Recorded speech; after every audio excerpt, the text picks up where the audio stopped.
मराठा आरक्षणाच्या प्रश्नावरून मनोज जरांगे पाटील पुन्हा उपोषणाला बसणार आहेत। उपोषण सुरू करण्याआधी जरांगे पाटील महाराष्ट्राचा दौरा करतायत। मात्र दौऱ्याआधी त्यांनी उपमुख्यमंत्री देवेंद्र फडणवीसांवरती टीकेचा भडीमार सुरू केलेला आहे। मात्र यामुळे भाजप नेते चांगले संतापले असून त्यांनी जरांगेंना जशास तसं प्रत्युत्तर देणं सुरू केलेलं आहे। परिणामी जरांगे पाटील विरुद्ध भाजप नेते असा वाद आता पेटलाय। बघूया संदर्भातील स्पेशल रिपोर्ट।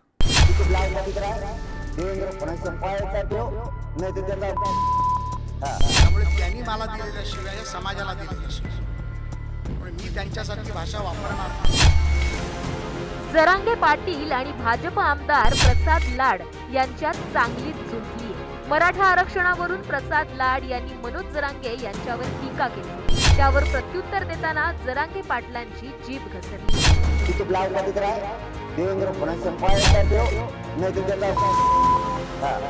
तर जरांगेंचा दुपारी तोल कसा बिघडला असा सवाल लाड यांनी केला। तोर तुकासाठी तो म्हणा लोकांचा भांडवळ माझ्या नादावर नको पडू, मनोज जरांगेच्या नादी लागू नको म्हणा। दुपारी तोल कसा बिघडला हा संशोधनाचा विषय। हे कोण आहे भांडवळ? आता हे कोण आहे भांडवळ? तोर तुकासाठी तो म्हणा लोकांचा भांडवळ माझ्या नादावर नको पडू। तू किती पैसेवाला आहे आणि तू किती करप्टेड आहे, मनोज जरांगेच्या नादी लागू नको म्हणा। अख्खे राख लागन तुला, गवऱ्या सुद्धा नाही खातायच्या शियानान थापिलेल्या। मनोज जरांगेच्या नादी लागू नको म्हणा तू। हो, मनोज जरांगे जातीसाठी लढतो आणि तू जात विकून तो घर मोठं करणारी अवलाद येतोय म्हणा। तू माझ्या नादी लागू नको। तू कोण आहे? मला वाटतं की ज्या पद्धतीमध्ये मी सकाळी बोललो हे माझं खुलं आव्हान होतं। माझं आव्हान काय होतं? ज्या देवेंद्र फडणवीसांनी 2018 मध्ये मराठा समाजाला आरक्षण दिलं, 19 मध्ये पाठीत खंजीर खुपसून ज्यांनी सरकार पाडलं, त्यांनी सुप्रीम कोर्टात कागदपत्र द्यायला उशीर केला, एजी पर्यंत कागदपत्र पोहोचवू शकले नाही, त्यांना कोणी उत्तर विचारत नाही। परंतु ज्यांनी आरक्षण दिलं, ज्यांनी समाजासाठी काम केलं, समाजाच्या लोकांना बरोबर घेऊन अहोरात्र ज्यांनी मेहनत केली, त्यांना टार्गेट करण्याचं काम करू नका ही माझी विनंती।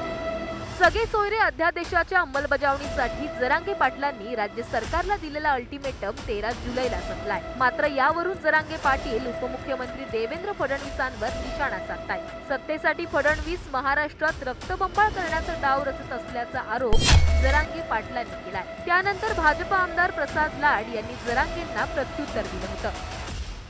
फडणवीस साहेब, तुम्ही हे तळतळाट साधा नाही घ्यायला लागलात मराठ्यांचा। तुम्हाला वाटत असेल तुम्ही लय डावाडे, मी लय अमुक आहे। मराठा इतका खमके आहे, लय खमके आहे। तुम्ही मराठ्यांना डिवसलंय मागं, आणखीन तरी नका डिवस। तुम्ही विरोधात घालून मला माहिती आहे तुम्हाला महाराष्ट्रात अराजकता माजवायची। आता छगन भुजबळांनी तुम्हाला महाराष्ट्र रक्त बंबाळ करायचं आहे आणि खुर्चीवर बसायचं। ती खुर्ची पचायची नाही तुम्हाला, आणि तुम्हाला ते पाप गोरगरिबाचा डोक्यावर घेतलेला बसू बी देणार नाही त्या खुर्चीवर। मराठा आरक्षण या विषयावरनं ज्या पद्धतीमध्ये जरांगे पाटील साहेब देवेंद्रजींचा नाव घेऊन द्वेष करतायत, मला असं वाटतं की जरांगे पाटील साहेबांना डीडी नावाचा रोग झाला आहे। हा डीडी नावाचा रोग हा त्यांना पसरवून टाकलेला आहे। देवेंद्र द्वेष हा फक्त करायचा, आम्ही आपलं आव्हान स्वीकारायला तयार आहोत, पण चर्चेला तुम्ही देखील तयार आहात का? की ज्याच्या छत्रीखाली येऊन तुम्ही फक्त द्वेषच करणार आहात। एकदा दूध का दूध पाणी का पाणी होऊनच जाऊ दे, आपण चर्चेला याच। तू थुतार तरी बघत का आम्ही कसले ते? तू तोंड तरी एक मराठी नाही, तो थोबाडच बघत नाहीत आम्ही। ज्याच्याकडे थोबाड बघत नाही ते कशाला थुकासाठी तुरे बळच? तुला लय प्रेम आहे ना देवेंद्र फडणवीस लग्न कर, इथं माझ्या मराठ्याला त्रास देऊ नको उगाच। हा, मी जर चुकलो विनाकारण देवेंद्र फडणवीसला बोललो तर मग बोल। गेल्या 2 दिवसांपासून जरांगे पाटलांनी पुन्हा आपला मोर्चा देवेंद्र फडणवीसांकडे वळवलाय। त्यामुळे भाजप नेते पुढे येऊन जरांगेंना प्रत्युत्तर देतायत। जरांगेंना देवेंद्र द्वेषाचा रोग झाला आहे का असा सवाल प्रवीण दरेकरांनी उपस्थित केलाय। देवेंद्र फडणवीस हे चाल सुरू केलं का आता? होय, देवेंद्र फडणवीस बघतात का? दिसतात का कोणाला? बघत आहेत कधी? प्रेस जर बघत असले ना, देवेंद्र फडणवीस साहेब तुम्ही हे मराठीचे लोक अंगावर घालू नका आमदार।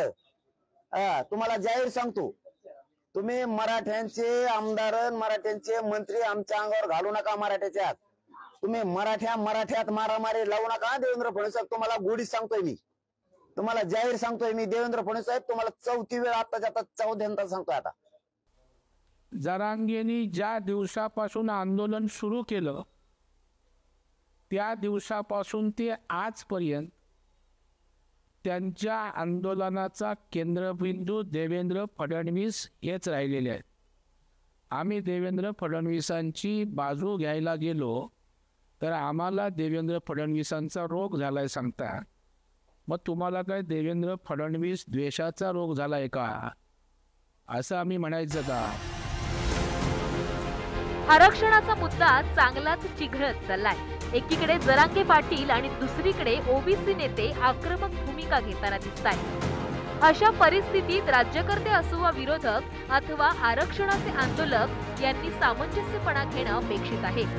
एकमेकांवर टीका जरूर करावी, पण त्यामुळे राज्यातील वातावरण बिघडणार नाही याची दक्षता घ्यावी हीच अपेक्षा. ब्युरो रिपोर्ट, पुढारी न्यूज.